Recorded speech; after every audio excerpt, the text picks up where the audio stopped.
Tesla Model 3 has ended Toyota Camry's 28-year run as the best-selling car in Australia and even drew a small reaction from Toyota. What was that reaction? For the last 28 years, the Camry has been the best-selling mid-size car in Australia and in many parts of the world. It was on a path to make it 29 years, but Tesla delivered 1,806 Model 3 vehicles in December, bringing the total to 10,877 Model 3s in 2022 and beating the Camry, which had only 9,338 units delivered last year. It made the Tesla Model 3 the new best-selling mid-size car in Australia. It's the first time that an electric car has held that title.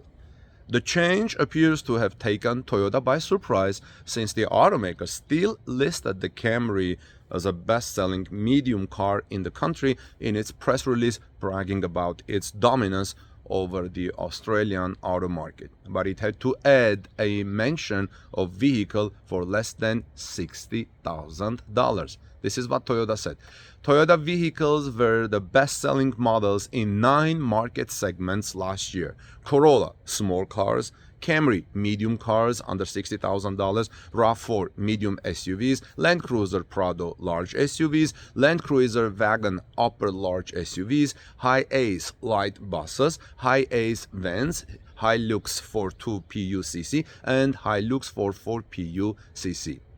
The Model 3 starts at $64,000 in Australia compared to $30,000 for the Camry.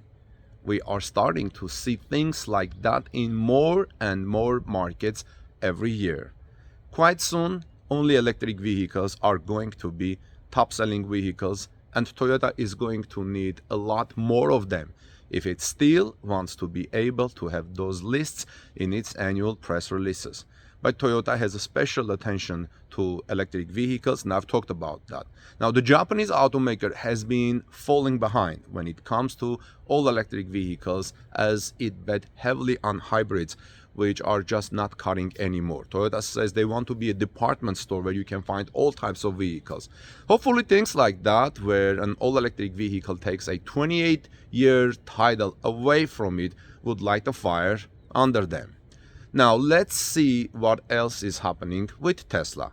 Tesla Gigafactory Texas facility is set to expand by 1.4 million square feet as the automaker filed over $716 million in new projects at the site. Tesla filed for 4 new projects on January 9, according to filings with the Texas Department of Licensing and Regulation. The projects are filed separately because they will expand 4 different facilities, the filing show.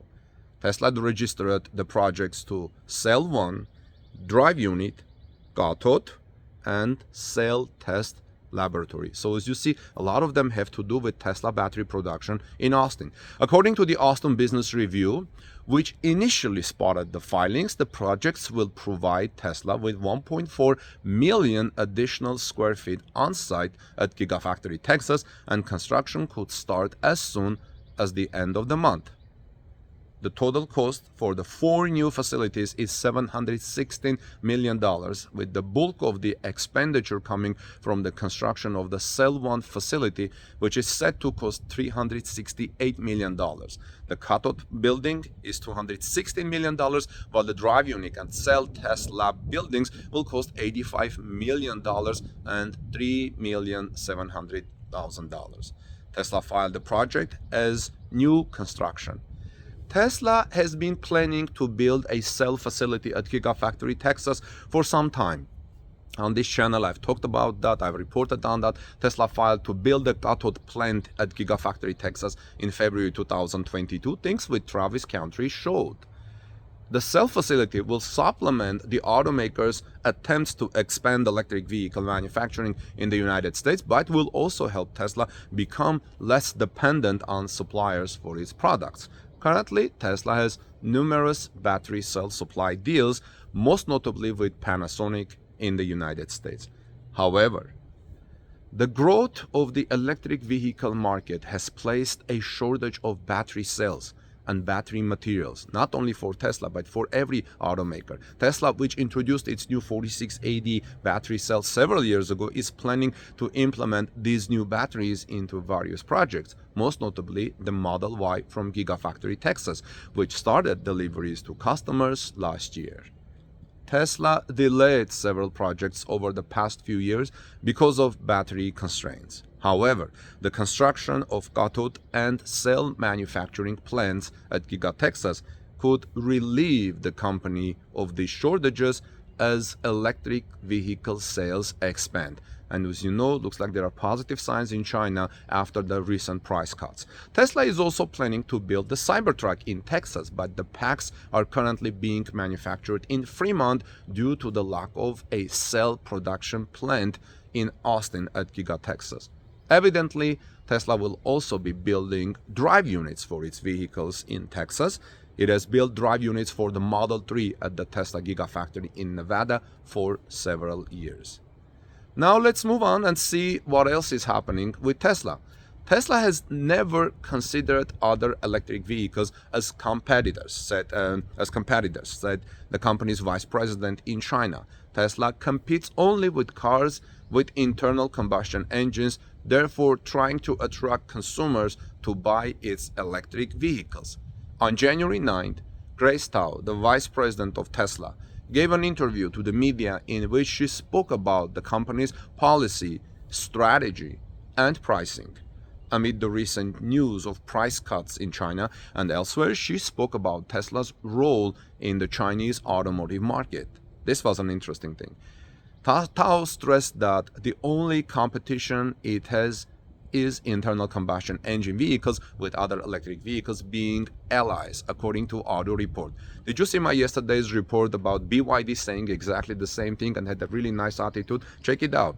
Tesla VP said that since January 1 this year, China has canceled the policy of subsidizing the purchases of new energy vehicles, which lasted more than 10 years. This means that every new energy vehicle OEM that sells NEVs is now losing almost 10,000 Chinese yuan profits, and in order to hedge this part of the losses, brands such as BYD, Chery, Changan Liaopou have taken various measures, including price increases. With Tesla cutting prices on its vehicles, talk has begun to surface that this is exacerbating internal friction between NEV manufacturers in China. However, Tao clarified that the company's goal is to fight ICE vehicles, that means gas engine vehicles. First of all, consumers decide whether to buy a car with an internal combustion engine or an electric vehicle, and if they choose an EV, only then do they choose a specific model. She said that we at Tesla have never considered these other electric vehicle companies as competitors. We must work together to make products more extreme and then meet the need of customers in different market segments. Tesla currently produces only 2 Chinese-made vehicles, but consumers have many different needs that may not be met by just 2 models, so there is healthy competition in the market. Tao also said the company hopes there will be a variety of electric vehicles on the market that can meet everyone's need.